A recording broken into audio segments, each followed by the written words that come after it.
partner or tie-up ni Vice President Sara Duterte at ni Senator Amy Marcos ay may tuturing nating isang kababalaghan o panic mood or desperadong galawan. Kasi wala pong mawawala kay Sara Duterte dahil hindi siya kandidato. Okay? Si Amy, malaki ang mawawala sa kanya kasi lumantad na talaga siya. Hindi lang yung kanyang karera sa politika ngayong papalapit ng eleksyon sa Mayo, kung hindi yung kanyang kredibilidad bilang chairman ng Committee on Foreign Relations na nag-iimbestiga sa pagkakahuli kay Duterte at nadala sa ICC, at saka yung pagiging senador judge kung siya ay mananalo ulit bilang senador. Although malabo, pero nakataya na doon. Kung mananalo siya this coming election, definitely anti-Marcos na siya. Para sa kanya, acquittal na si Sara Duterte dun sa article of impeachment.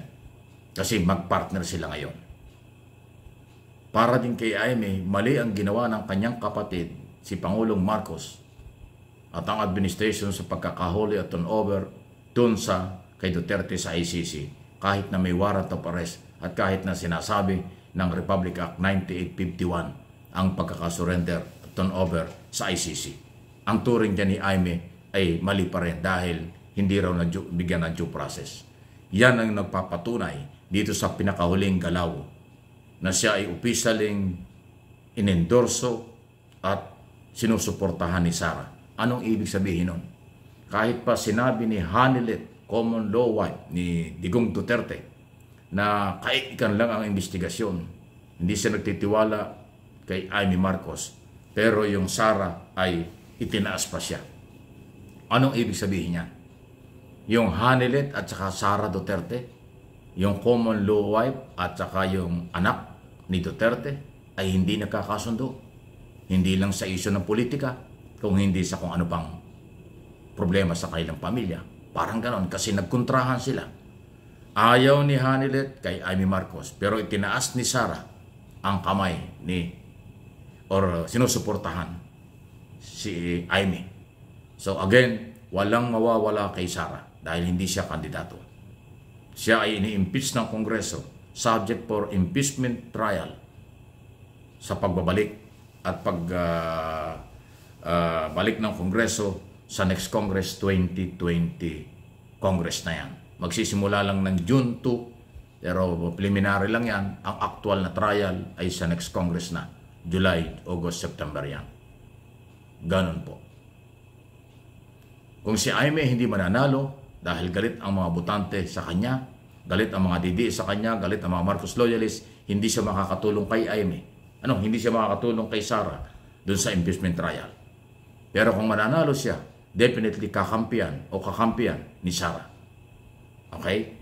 Yan po ang sitwasyon. So, kaya sabi ko, wala nang kredibilidad yung in aid of investigation and aid of legislation ng kanyang komite tungkol sa mga Duterte at sa mga taga-executive department. Kasi siya ay talagang lumantad ng mga Duterte. At yan nga po ang nangyayari na. Kaya lalo yung mga undecided na mga voters na mga Ilocano o naniniwala kay Amy, malamang magdi-decide na yun ngayon na hindi na talaga nila iboboto dahil iniwan niya ang kanyang kapatid, iniwan niya ang mga Marcos loyalists, iniwan niya ang mga Marcos supporters. Siya ay naging Duterte, makadigong Duterte at makasara Duterte na isang isasalang sa court trial sa ICC at meron namang yung isa naman na isasalang sa impeachment trial sa Senado. Pero kinampihan, hindi na may tatago yung galaw ni Amy Marcos. Ano po ang inyong masasabi dyan? Okay? So, may magkakasalungat. Yung Hanilet at saka Sara, inuulit ko, magkasalungat para kay Amy Marcos. Ayan na. Ayun ang inyong masasabi niya. Parang naghalo-halo na ang balat sa binalatan. Sabi nga nila sa Southern Tagalog, naghalo-halo na yung balat sa laman tungkol ho sa nangyari-yari ito. Yan ho sa kanilang mga interest pampolitika at maisalba ang kailang sarili. Pero huling-huli yan ng mga mamamayang Pilipino. Kaya magiging marunong kayo, magiging matalino ang mga botanting Pilipino. Any comment, reaction, malaya po kayo.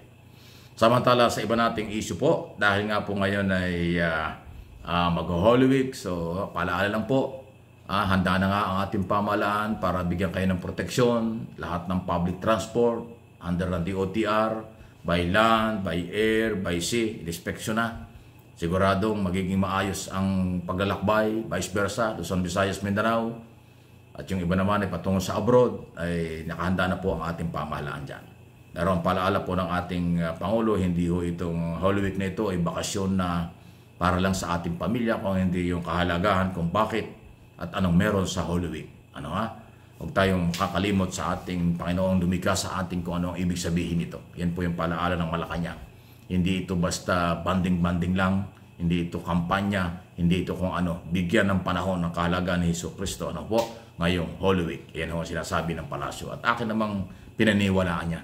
Kasi yung iba kasi pag nagbakasyon, umuwi na probinsya, puro inuman, puro kainan. Yung iba naman kampanya, kaliwat kanan, parang hindi na nakalimutan na kung ano itong Holy Week. So paalala lang po, conforme yan sa mga relihiyon, pasintabi na doon sa ibang paniniwala, paalala lang naman ito sa mga Katoliko, sarado Katoliko, kasi yun po yung talagang nangunguna sa mga ganitong sitwasyon. Pero yung ibang relihiyon, nasa kanila ho kung ano ang kailang trato o paniniwala. Nire-respeto natin yan. Mabuhay ang lahat ng relihiyon at lahat ng Pilipino, ano man ang kasarian, lahat tayo ay magbabakasyon at magpapahinga mula ho sa Huwebes Santo hanggang pagkabuhay ng Sunday. Babalik na ang normal na business ay sa Monday na, next week na. Ano ho?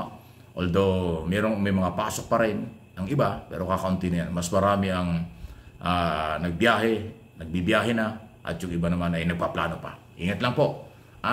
Ang mga mahal sa buhay, lalo na po mga pamilya, mga kabataan, ingatan po sa pagta-travel. Mga sasakyan dapat nasa kondisyon. Yung inyong mga tire, yung fluid, yung belt, o lahat to, brake, lahat to na gamit na kailangan ng isang sasakyan. Kahit medyo bago pa yan, kailangan ma-check na mabuti. Kung brand new naman, wala problema. Pero kung medyo overuse na, huwag tayong mabaka sakali.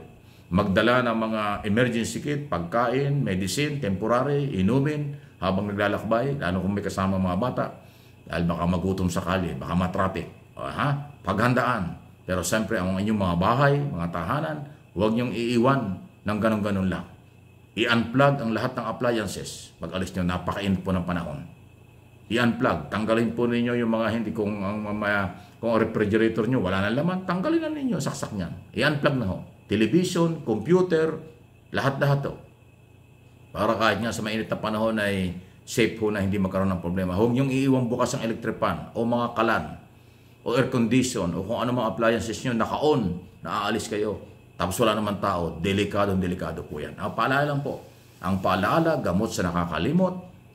Ang nagagalit sa mga paalala, ayawan ko sa buhay, bahala kayo sa buhay nyo. Ang akin dito ay pagmamalasakit.